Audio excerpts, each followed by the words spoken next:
आज जो मैं आपके साथ वर्ड शेयर करने जा रहा हूं, इस वर्ड का जो नाम है वो है ब्लडलेस गॉस्पेल। एक ऐसा सुसमाचार जिसमें यीशु मसीह के खून के विषय में कोई बातचीत नहीं की जाती है। मैं आपको बताना चाहता हूं, आज बहुत सारे लोग इस टॉपिक पे कोई बातचीत नहीं करते हैं, इसीलिए कलीसिया के लोग बीमार, पापों में अटके हुए, एडिक्शन में है, ओल्ड नेचर में है। लेकिन जिस दिन आपने समझ लिया कि मेरे हाथ में क्या है, मैं आपको सच कहता हूं, उस दिन आप पहले जैसे नहीं रहेंगे।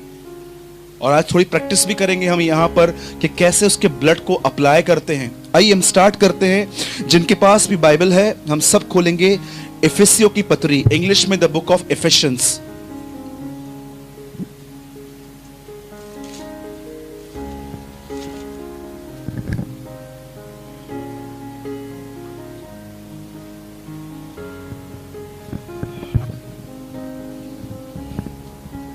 अपने बाजू वाले से एक कन्फेशन कीजिए, अभी उनसे कहिए, आज यीशु का लहू तुझे बहुत सारी गलत बातों से आजाद कर देगा।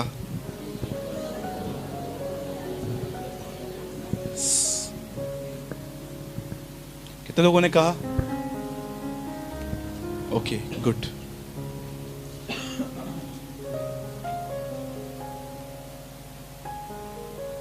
आइए कोई पढ़िए मेरे साथ 1 का 7 से 1-7।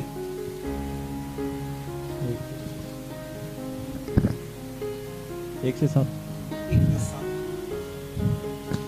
हमको उसमें उसके लहू के द्वारा छुटकारा अर्थात अपराधों की क्षमा उसके उस अनुग्रह के धन के अनुसार मिला है।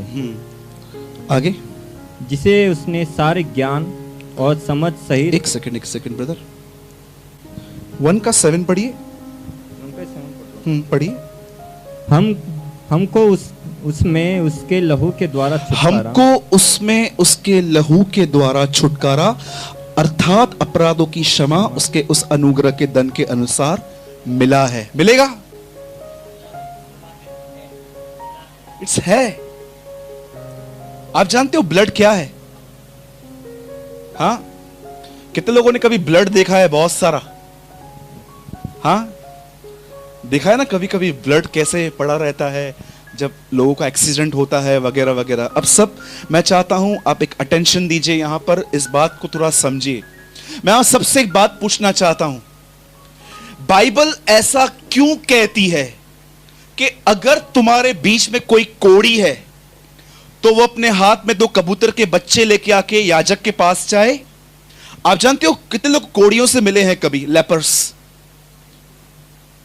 आप कभी कोई लेपर से मिले हो? जानते हो लेप्रेसी क्या होती है? जहां कहीं भी कोढ़ होता है वहां पर सेंसेस नहीं होते। आप उनको इंजेक्शन भी मार दो, आप उनको लात मारो, उनको कुछ फर्क नहीं पड़ता है। इसे कहते हैं लेप्रेसी, कोढ़। वो आदमी, जिस आदमी को पाप करने के बाद कोई पछतावा नहीं है, बाइबल उसे एक पापी कोढ़ी कहती है। अब जानते हो यहां पर क्या लिखा गया है बाइबल के अंदर? आप आराम से घर जाके, मैं आपको रेफरेंस देता हूं, पढ़ना आप आराम से। जानते हो एक कोढ़ी का शुद्धिकरण बाइबल में कैसे है? बाइबल कहती है अगर तुम्हारे बीच में कोई कोढ़ी है तो वो 2 कबूतर के बच्चे लेके आके याजक के पास जाए। और जानते हो उसको क्या करना है? 2 बच्चे हाथ में लेने हैं कबूतर के, और एक हाथ में लकड़ी लेनी है, और वो याजक के पास जाएंगे। और जानते हो याजक क्या करेगा? एक पक्षी को काटेगा लेकिन दूसरे को जिंदा रखेगा, और जिस पक्षी में से ब्लड बहता है उसको नीचे से बॉल में जमा करेंगे, और उसके बाद वो जो ब्लड है वो 7 टाइम उसके ऊपर छिड़केंगे। और बाइबल कहती है तब उससे कहो कि तुम शुद्ध हो चुके हो। मैं एक बात पूछ रहा था परमेश्वर से, प्रभु मुझे एक बात तो बता, एक पक्षी काटा जाए दूसरा जिंदा क्यों रखा जाए? ऐसा क्यों? Why is that? आप जानते हो यहां पर बाइबल दर्शाती है एक कबूतर का मरना है यीशु मसीह का क्रूस पे बलिदान, और दूसरे का जिंदा रहने का मतलब है उसका पुनरुत्थान। इस बीच में ब्लड बहा है ये दिखाने के लिए कि तुम अगर अपनी मरी हुई दिशा से बाहर आना चाहते हो, use the blood of Jesus, use the blood of Jesus. अब मैं आपको अपना मीटिंग स्टार्ट करता हूं। मैं सिर्फ 15 मिनट वर्ड शेयर करूंगा, लेकिन मैं जानता हूं अगर आप में से यहां पर कोई भी ऐसा व्यक्ति बैठा है जो अपने ओल्ड नेचर से बहुत डिस्टर्ब है, आप एक समय प्रभु में आए थे, तब आपको बहुत अच्छा डिलीवरेंस मिला था, बहुत छुटकारा मिल गया था आपको कुछ सिंस से, लेकिन एक टाइम ऐसा हुआ कि शैतान ने आपका मन कहां पर बिजी कर दिया, आप प्रभु के प्रति ठंडे पड़ गए और डे बाय डे आप अपने ओल्ड बिहेवियर में वापस आ गए। और आज आप ये महसूस कर पा रहे हो कि जो पाप पहले आप प्रभु में आने से पहले करते थे, आज वही पाप फिर से चालू हो गए हैं। अगर आप ऐसे हैं तो आज का वचन आपके लिए है। Listen very carefully.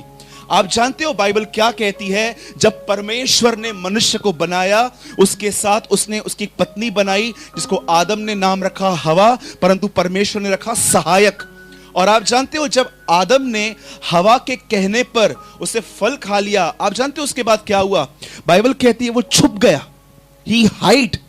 और छुपने के बाद बाइबल कहती है परमेश्वर वहां आया, और जानते हो परमेश्वर ने क्या कहा? आदम तू कहां है? कितनी बड़ी बात है, वो परमेश्वर को नहीं पुकार रहा था पाप करने के बाद, बाइबल कहती है परमेश्वर पुकार रहा था। आप में से कितने लोग इस बात के गवाह हैं कि पाप हो जाने के बाद कई बार आप तो परमेश्वर को नहीं कहते हो, लेकिन वो आपको पुकारता है, where are you? It's love, it's mercy. जानते हो एक परमेश्वर के दास डीएल मूडी 18th सेंचुरी में थे, वो ये कहते थे जब परमेश्वर ने आदम से कहा आदम तू कहां है, उस समय परमेश्वर ने उसको दया और अनुग्रह पाने के लिए पुकारा, आजा, पाप हुआ है ना, कोई बात नहीं। और जानते हो जब वो सामने आया, परमेश्वर से पूछता है क्या हुआ, तूने फल खाया? वो बोलता है नहीं, इस लेडी ने खिलाया है। लेडी बोलती है उसने खिलाया है। तब जानते हो क्या हुआ? ये सब एक दूसरे पे दोष लगा रहे थे। लास्ट दोष किस पे आके अटका? सांप पे। परमेश्वर ने पहले दंड पहले सांप को ही दिया, कम इधर आ, सांप, फिर हवा, फिर आदम। उसके बाद जानते क्या हुआ? अब बहुत ध्यान से सुनिए इस बात को। जब वो नंगे थे पहले, लेकिन बाद में वो कवर किस बात से हुए आप जानते हो? अंजीर के पत्तों से। बाइबल कहती है आदम ने अंजीर के पत्तों को एक लंगोट बनाई और उसको पहन लिया। आप जानते हो मैं ऐसे इमेजिन कर रहा था जब मैं पढ़ रहा था, आदम और हवा हमेशा के लिए परमेश्वर के घर से जा रहे थे ऐसे मुंह लटका के। तब परमेश्वर ने कहता है स्टॉप, वेट, यहीं पर रुको, मैं तुम्हारे लिए कुछ लेके आ रहा हूं। और आप जानते हो परमेश्वर ने क्या किया वहां पर? परमेश्वर एक जगह पे गया, एक लिखा है एक एनिमल लिया। आप जानते हो बाइबल एनिमल कहती है, कौन सा एनिमल? हाथी था, घोड़ा था, कौन था? और जानते हो जब आदम वहां से निकला, वो किस चीज से निकला? कि एक दिन आएगा मेमना, वो यीशु मसीह। इसीलिए बाइबल कहती है जब यूहन्ना ने यीशु मसीह को आते देखा तो कहता है देखो ये परमेश्वर का मेमना जा रहा है जो जगत का पाप उठाएगा। और जानते हो उसके बाद क्या हुआ? आगे चल के बाइबल कहती है इब्राहिम आया। आप जानते हो इब्राहिम को परमेश्वर ने कहा मैं तुझे एक देश दूंगा। जैसे इब्राहिम को वो देश मिला, बाइबल कहती है इब्राहिम ने वहां बलिदान किया, ब्लड। उसके बाद बाइबल कहती है इसहाक आया, again he shed the blood. आप जानते हो उसके बाद क्या हुआ? जिस रात इजराइल के लोग मिस्र से निकल रहे थे, बाइबल कहती है उन्होंने अपने घर की चौखट पे ब्लड लगाया था।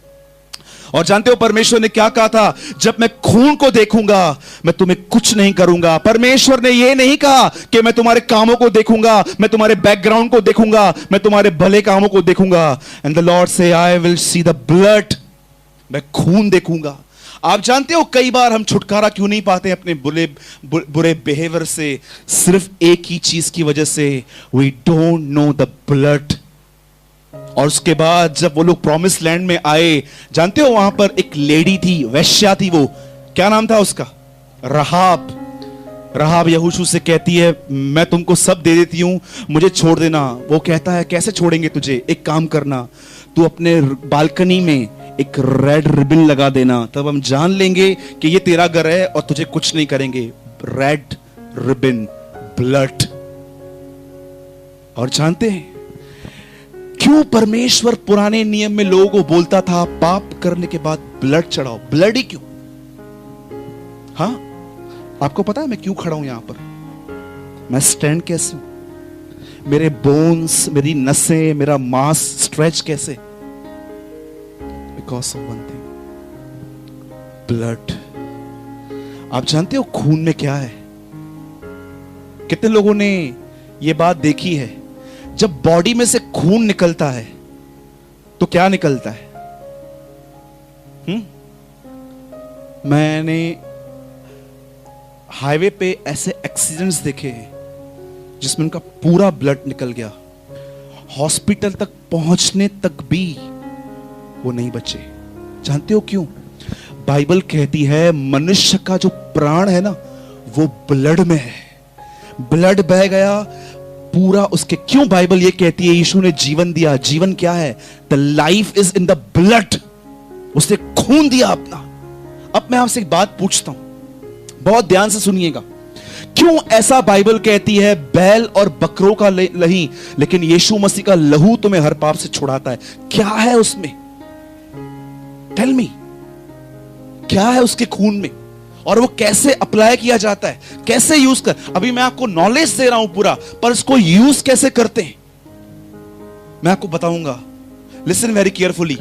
जब यीशु मसीह मरियम के पेट में, उनका हाथ, उनके छोटे छोटे पांव अंदर बन रहे थे, मुझे बताइए मरियम की शादी भी नहीं हुई थी, पर मरियम के अंदर बेबी बॉर्न हो रहा था। आप जानते हो उस बेबी के अंदर यूसुफ का तो खून नहीं था, तो फिर किसका खून था? हाउ? जानते हो क्यों हम लोग जब कहते हैं द ब्लड ऑफ जीसस, यीशु का खून, तो वो क्यों हमारे अंदर बॉन्डेजेस को तोड़ता है? जानते हो क्यों? अब मुझे बताइए, ट्रिनिटी के थर्ड पर्सन का नाम क्या है? पिता, पुत्र, पवित्र आत्मा, राइट? मुझे बताइए जब ट्रिनिटी का सेकंड पर्सन यीशु मसीह मरियम के अंदर आया तो उसको अंदर बना कौन रहा था? हां, उसको अंदर कौन बना रहा था? पवित्र आत्मा। तो पवित्र आत्मा जो था वो किसका खून डाल रहा था उसके अंदर? टेल मी, मैं आपसे कुछ डीपली पूछ रहा हूं। मरियम को कहा गया तुझे एक बेटा पैदा होगा। मरियम कहती है कैसे हो सकता है? आई एम अ वर्जिन, मैं कुंवारी हूं, मैं अभी भी कुंवारी हूं। मैं, हिंदी में बहुत अच्छा लिखा है, वो कहती है मैंने पुरुष का मुंह नहीं देखा है। इंग्लिश में लिखा है I don't have a sexual relationship. आप जानते हो जब उसके अंदर पवित्र आत्मा आया तो जानते हो उसने क्या किया? उसके अंदर वो यीशु मसीह को बना रहा था। और किसका ब्लड डाल रहा था उसके अंदर? परमेश्वर का। आप जानते हो बाइबल में सिर्फ एक ही वर्ड है, एक्स 20:28, प्रेरितों के काम 20:28, जिसमें बताया गया है वह परमेश्वर पिता का खून था। और अब बताइए जब यीशु बड़ा हुआ, जब वो क्रूस पे मर रहा था, मुझे बताइए क्रूस पे मरने से पहले उसने प्रभु भोज खाया था, राइट है? और तब उसने क्या कहा था अपने लहू के लिए? यह लहू मेरी नई वाचा का लहू है। वहां पर यह नहीं लिखा गया है कि कुछ और लहू है, ये मेरी नई वाचा का लहू है। इसका मतलब क्या है? ये जीवन, ये जो लहू मैं तुम्हारे लिए बहा रहा हूं, ये तुम एक नई जीवन में लेके जाएगा। मैं आपको बताऊं, आपके और मेरे अंदर आज भी पुराना बिहेवियर, पुराने सिंस, पुरानी एडिक्ट बातें क्यों हैं? आपको पता है बॉन्डेज क्या होता है? आप में से कितने लोग जानते हैं बॉन्डेजेस क्या होते हैं? बताइए, बोलो बॉन्डेज, जोर से बोलो बॉन्डेज, बोलो बंधन। बॉन्डेज होता क्या है?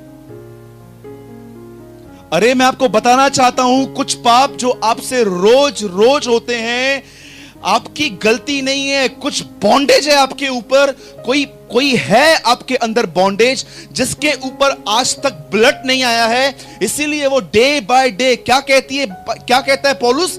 जो मैं करना चाहता हूं अगर मैं वो नहीं कर पाता तो उसका कारण यह है कि मुझ में जो पाप बसा हुआ है वो करता है। आप जानते हो बॉन्डेज क्या होता है? क्या होता है बॉन्डेज? मैं आपको एक अच्छी बात बताता हूं। आप जानते हो एक लेडी थी, उसके बचपन में उसके बाप ने उसके साथ शोषण किया था। आप जानते हो जब वो लड़की 8 साल की हुई तब उसका बाप है ना उसको मारता था, पीटता था, चिल्लाता था। और जानते हो उस लड़की ने क्या किया? अपने बाप के बुरे बिहेवियर की वजह से वो पढ़ाई छोड़ के जॉब करने लग गई। और जब वो जॉब पे गई, जानते वो लोग वो क्या, उसका बॉस जब सामने आता था ना, तो उसके बदन के कुछ हिस्सों को निहारता था। और वो लड़की अच्छे से समझ गई थी कि ये एक घटिया आदमी है जो सारा दिन मेरे बॉडी को देखता है। और आखिर एक दिन जब मौका मिला, उसके बॉस ने उसे प्रपोज किया और कुछ गलत बातें कही। उस लड़की ने वहां से जॉब छोड़ दिया, वो एक दूसरी जगह पे जॉब करने लग गई। और तीसरी बार आखिर उसके माँ बाप ने सोचा कि इसकी शादी कर देते हैं। जब वो शादी करने के लिए गई तो जानते हैं हुआ क्या? हस्बैंड ने उसको 1 साल के बाद उससे ठीक से व्यवहार करना बंद कर दिया। तब उसको क्या लगा कि सिर्फ मेरे हस्बैंड ने मेरे साथ वासना को पूरा करने के लिए शादी की थी। बाप वासना से भरा हुआ मिला, बॉस वासना से भरा हुआ मिला, हस्बैंड वासना से भरा हुआ मिला। आप जानते हो उस लड़की की मेंटालिटी क्या हो गई? ये सब जेंट्स ऐसे ही होते हैं, हाथ में लेते हैं, यूज करते हैं, बाद में पूछते भी नहीं है। आप जानते हो उसके बाद क्या हो गया? अगर कोई उसे अच्छा जेंट्स भी मिलता ना, जो उसको अच्छे से बात करता, उस टाइम पे वो यही समझती थी शायद ये भी कुछ फायदे के लिए मेरा इस्तेमाल कर रहा है। जानते हो उसके विचार कभी बदल नहीं पाते थे। याद रखना, अगर आपके विचार नहीं बदलते हैं ना, दैट इज कॉल्ड बॉन्डेज। इसे कहते हैं बंधनों में। शैतान कुछ लोगों की मेंटालिटी को, इतना सोच को। आप मुझे एक बात बताइए, हम कई बार प्रेयर करते, प्रेयर करने के बाद भी हम लोग विश्वास क्यों नहीं कर पाते कि यार ये मेरे लिए परमेश्वर करेगा कि नहीं करेगा? जानते हो क्यों? इसको कहते हैं अनफेथ का बॉन्डेज। शैतान ने बचपन से हमारे अंदर इतने गढ़ बनाए हैं कि कई बार हम चाहकर भी अपने आप को नहीं बदल सकते। अब जानते हो आपको क्या करना है? याद रखिए, अब मैं आपको जो बता रहा हूं, बाइबल कहती है यीशु ने खून बहाया है। वो खून आज से 2017 साल पहले क्रॉस पे बहाया गया था। आप जानते हो यीशु मसीह ने यह कब कहा पूरा हुआ? क्रूस पर। उसके हाथ में उस समय क्या था? Tell me. When Jesus से पूरा हुआ, उस समय उसके हाथ में क्या था? ब्लड। आप चाहते हो कंप्लीट होना, यूज इज ब्लड। अब कैसे खून यूज करते हैं बताइए? मैं आपसे सवाल पूछता हूं, यीशु ने खून बहाया, मैंने आपको पूरा नॉलेज दिया कि ब्लड में लाइफ है। इजराइल के लोग खून बहाते थे। अब मुझे एक बात बताइए, मैं आपके सामने एक चीज रखता हूं, बताइए इसको यूज कैसे करेंगे? मैंने आपको बताया कि खून बहाया गया, ब्रदर ठीक है बहाया गया, अब ये भी तो बताओ उसको यूज कैसे करते हैं? आप में से कोई बताइए। इतने साल से आप मसीह में हैं, क्या आपको ये पता है कि हाउ वी यूज ब्लड?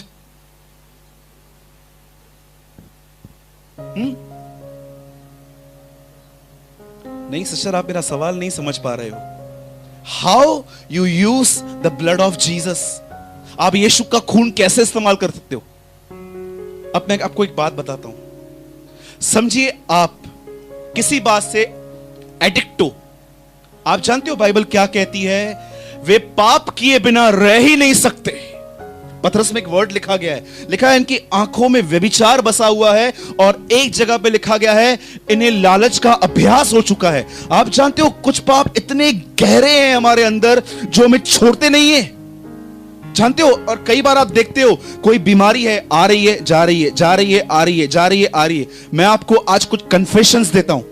अगर आप वो कन्फेशंस करोगे ना, हर दिन आप ये महसूस करोगे कि कैसे वो ब्लड आपको बहुत सारे गलत विचारों से बचा रहा है। सुनिए, मैंने एक वचन पढ़ा आपके सामने जिसमें ऐसा कहा गया है, उसी के लहू में छुटकारा और पापों की क्षमा है। राइट? बोलिए जोर से। बहुत जोर, कम आवाज आ रहा है, जोर से बोलिए। लिफ्ट योर हैंड, बोलिए यीशु मसीह के लहू में छुटकारा और पापों की क्षमा है। जब भी आज के बाद आप ये महसूस करो कि कोई बॉन्डेज आपको कंट्रोल कर रहा है, उसी समय कहो, मेरे बाप ने आज से 2017 साल पहले मेरे लिए खून बहाया था, उसी खून में छुटकारा अर्थात पापों की क्षमा है। मैं आपको बताना चाहता हूं, डीमन सुनते हैं आपको। तेरे लहू में छुटकारा और पापों की क्षमा है, यह परमेश्वर को नहीं बोलना है हमें। जानते हो किसको बोलना है? एक डीमन जो आपकी लाइफ को स्पॉइल करना चाहता है। मैं एक घर में गया था एक लड़की के अंदर से दुष्टात्मा निकालने के लिए, और जानते हो उस लड़की में से दुष्टात्मा बाहर आके उससे मुझे क्या बोला? बोला जा यहां से। और जानते हो उसने मुझे क्या बोला? I know the address of you. मैं तेरे घर की एड्रेस जानती हूं। कल्याण में रहती है वो लड़की आज भी। उसने मुझे बोला मैं तेरे घर की एड्रेस जाती हूं, तू यहां से जा। मैंने कहा चुप कर, निकल। जानते हो उसने मुझे क्या बोला? तू जा, मैं इसको प्रोस्टिट्यूट बनाऊंगी। मैं उस दिन समझा ये क्या है सब। मैंने इसको बोला no, this body belong to Jesus. यह बदन यीशु मसीह का है, तू उसको कुछ नहीं कर सकती। और उसने हमारे माइंड को बहकाने के लिए क्या बातें कही। मैं सीता हूं, मैं गीता हूं, मैं ये हूं, मैं वो हूं, पता नहीं किस किस के नाम ले रही थी। तब मैंने उस आंटी से पूछा, आंटी ये कौन है? हाँ ब्रदर, ये तो हमारे रिश्तेदार हैं, ये सब मर चुके हैं, तो मतलब इनका आत्मा है क्या? अरे दुष्टात्मा आपके माइंड को बहकाने के लिए ऐसी ऐसी। आज आप किसी भी चर्च में चले जाओ, जानते हो दुष्टात्मा कैसे निकालते? बताऊं? कम दिन हुई इधर, तू अच्छा एग्जाम्पल है। लिसन, यहां पर खड़ा हो जा बेटा। सॉरी दिनेश, यहां खड़ा है, ठीक है? कौन है तू? निकल यीशु मसीह के नाम से। कहां से आया है? निकलता क्यों नहीं है? फास्टिंग करके आऊं? डू यू नो आजकल दुष्टात्मा को निकालने से पहले उनसे पूरा इंटरव्यू लिया जाता है, जैसे दुष्टात्मा उनको जॉब ढूंढने के लिए आई है। जानते हो यीशु कैसे निकालता था? मुझे बताइए। 5 वर्ड्स बोलो, 5 शब्दों से बताइए वो 5 शब्द क्या है? आप मुझे बताइए वो 5 शब्द क्या है? जब उसने दुष्टात्मा से कहा वो निकल गया। बताऊं? चुप रह और निकल जा। 5 वर्ड्स। अब मुझे बताइए वो दुष्टात्मा को बात करने क्यों नहीं दे रहा था? हम तो इंटरव्यू लेते हैं ना, वो बात करने क्यों नहीं दे रहा था? वो जानता था ये अपना मुंह खोलेंगे, ये ऐसे ऐसे झूठ बोलेंगे कि शायद मेरा माइंड भी चेंज ना हो जाए। जब भी आप ये देख रहे हो ना कि कोई बॉन्डेज आपको कंट्रोल करने की कोशिश कर रहा है, उसी समय कहो प्रभु यीशु आपके लहू में छुटकारा और पापों की क्षमा है। आज से कुछ साल पहले एक आदमी ने मेरे साथ कुछ गलत किया था। उस आदमी की वजह से मैंने बहुत सफर किया था, और कई बार जब मैं किसी जगह पे बैठता था ना, तो मुझे उस आदमी के गलत कामों का वर्णन करने के लिए मैं अंदर से उकसाया जाता था कि इस आदमी ने जो मेरे साथ किया है ना, मैं किस न किसको बताऊंगा। और तब मैं देखता था कि जब मेरे अंदर ये बंधन बन चुका है, जहां कहीं मैं बैठता हूं मैं उस आदमी के लिए बोलता हूं। तब मुझे परमेश्वर ने कहा आज के बाद जब भी तुझे इस आदमी की निंदा करने के लिए अंदर से विचार आता है ना, उस समय कह तेरे लहू में छुटकारा और पापों की क्षमा है। मैं आपको बताना चाहता हूं, जब आप ब्लड को यूज करते हैं बोल के, आप जानते हो होता क्या है? यहां पर पत्थर पड़ा हुआ है, हम उसको जोर से हामर मारते हैं।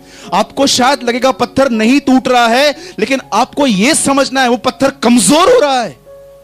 जब भी आप अपने मुंह से ऐसा बोलते हो ना, प्रभु आपके लहू में छुटकारा और अपराधों की क्षमा है, आपको बताऊं अंदर क्या होता है? आपके अंदर वो बॉन्डेज ठक से टूटता है। और एक दिन शायद आपको ब्लड ऑफ जीसस के लिए बहुत बार बोलते अगर आप देख रहे हो ना, खांसी आ रही है, उल्टी आ रही है, कर देना। शायद आपको नहीं पता है कि आपके अंदर से कितना कचरा निकल जाएगा। दूसरा वचन बताऊं खून के बारे में।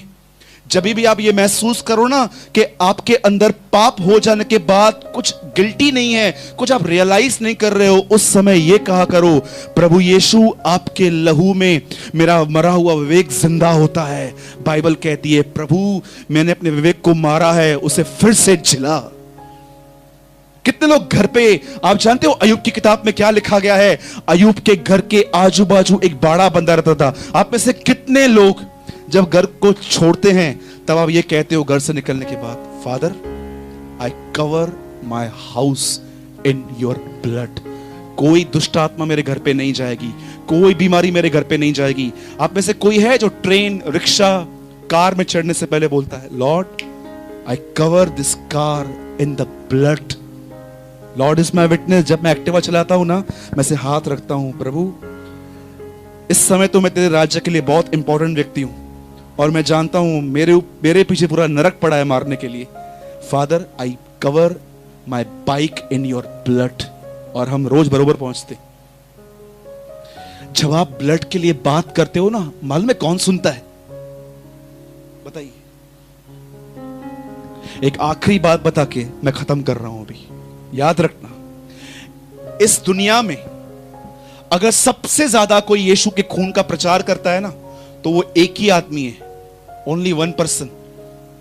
वो जर्मनी से है, लेकिन इन दिनों में वो नाइजीरिया में सेवा कर रहा है। सब जानते हैं ना उसको, रेनार्ड बोंके। उसके जितना ब्लड के ऊपर प्रचार कोई नहीं करता है। जानते हो एक दिन क्या हुआ?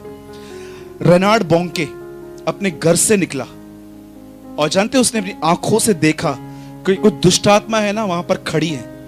और जानते हैं वो प्लान कर रही थी, चल बोंके को किसी गलत पाप में अटकाते हैं। लेकिन रेनार्ड बोंके एक ऐसा व्यक्ति है जो एवरी डे ऐसा कह के निकलता था, प्रभु मैं अपने आप को आपके लहू में कवर करता हूं, सुरक्षित करता हूं। जानते हो जब एक दुष्ट आत्मा ने ऐसे बात किया तो दूसरे ने को रिप्लाई क्या किया? उसने कहा इसको टच मत कर। बोला क्यों? बोला हेवन में अभी भी 75% एंजल्स जो है ना, सब नीचे आके हमको मारेंगे अगर हमने इसको टच किया तो। जानते हो दूसरे दुष्ट आत्मा ने क्या कहा? क्यों मारेंगे? उसने कहा उसके सर पे देख कुछ रेड रेड लगा हुआ है। डू यू नो, जब आप ब्लड को अप्लाई करते हो आपको नहीं दिखता, but demon nose he is applying something. कभी आपने सोचा है क्यों हमें इतने नेगेटिव थॉट्स आते हैं? कभी हमारे ऊपर क्यों इतने गंदे गंदे विचार हम कवर क्यों हो जाते हैं? कभी आपने ये देखा है कि क्यों बीमारी आ रही है, जा रही है, जा रही है, आ रही है? Because we are hearing the bloodless gospel. आज हम ऐसे सुसमाचारों को सुनते हैं जहां पर यीशु मसीह के खून की कोई चर्चा ही नहीं होती है। बस एक ही चर्चा होती है, पश्चाताप करो, पश्चाताप करो, पश्चाताप करो। अरे वो तो हम करना चाहते हैं ना, हमसे होता नहीं है, हम क्या करें? कौन मुझे बताइए यहां पर कौन है जो सिन में रहना पसंद करता है? हर व्यक्ति चाहता है यार मैं निकलूं, क्लीन हो जाऊं, लेकिन क्यों हम नहीं निकल पाते हैं? Because we never use the blood of Jesus. बोलो प्रभु मैं आज प्लीज मैं रिक्वेस्ट करता हूं, आइए अपना दाहिना हाथ अपने ऊपर रखिए सर पे। Lord I use the blood of Jesus. कहिए प्रभु यीशु मैं आपके खून को आज अपने ऊपर लगाता हूं। कहिए Lord I use the blood of Jesus. यीशु मसीह के नाम से हर प्रकार की दुष्ट आत्मा यीशु मसीह के नाम से निकल जाए। Every bondage I break in the name of Jesus. यीशु मसीह के नाम से सारे बंधन मेरे अंदर टूट जाएं आज। प्रभु यहां पर जितने भी लोग बीमार हैं, हम हर बीमारी के ऊपर तेरा खून छिड़कते हैं प्रभु। Let every body shall be healed in Jesus name. Lord set free your people. Amen. सब यहां देखिए, एक क्वेश्चन पूछ के आई फिनिश्ड। आप जानते हैं मैंने आज ब्लड के लिए क्यों वर्ड शेयर किया? लिसन, जब ब्लड शेड होता है तब परमेश्वर की आग आती है। जानते हैं ये बात? क्यों पेंटिकॉस्ट के दिनों में आग उतरी? क्योंकि कलवरी पे क्रूस बहाया, खून बहाया गया था। क्यों एलिया ने जब बलिदान किया तब फायर आई? जानते हो इजराइल के लोग कैसे जानते थे कि परमेश्वर ने हमारे बलिदान को एक्सेप्ट किया है कि नहीं गिरा है? आग गिरती थी उनके ऊपर। याद रखना, अनॉइंटिंग फॉलो ब्लड। अभिषेक खून का पीछा करता है। Always remember. किस चीज का पीछा करता है? ब्लड का। अभिषेक खून का पीछा करता है। और किसी चीज का नहीं, क्योंकि खून में लाइफ है। यीशु मसीह ने हमें बचाने के लिए लाइफ दी है। और याद रखना, यहोवा परमेश्वर इज़राइल का न्याय करेगा, चर्च का नहीं। चर्च का न्याय यीशु मसीह करेगा, क्योंकि चर्च यीशु मसीह को दी गई है गिफ्ट में। Remember always. मैं आपको आज चैलेंज करता हूं, आज आप यहां से जाओगे ना, आप घर तक पहुंचोगे, रात को सोएंगे ना, आज आपको महसूस होगा कि आपके अंदर यहां पर कुछ निकला है। ट्रस्ट मी और नॉट। आप देखना, आप घर पे जाके रात को सोएंगे ना, आज आपको कुछ हैवीनेस नहीं, आप कुछ लाइट फील करेंगे कि कुछ निकला है मेरे अंदर से, कुछ है जो परमेश्वर ने आज मुझे ब्लड से निकाला है। Please use every day the blood of Jesus. आज के बाद कितने लोग ये वचन रोज कहेंगे अपने मुंह से, तेरे लहू में छुटकारा और पापों की क्षमा है? कहिए यस। अगर हो सका तो आने वाले दिनों में हर हफ्ते हम एक बार ब्लड की मीटिंग लेंगे, ताकि और हमें पता चले कि इसको और कैसे यूज किया जाता है। ठीक है?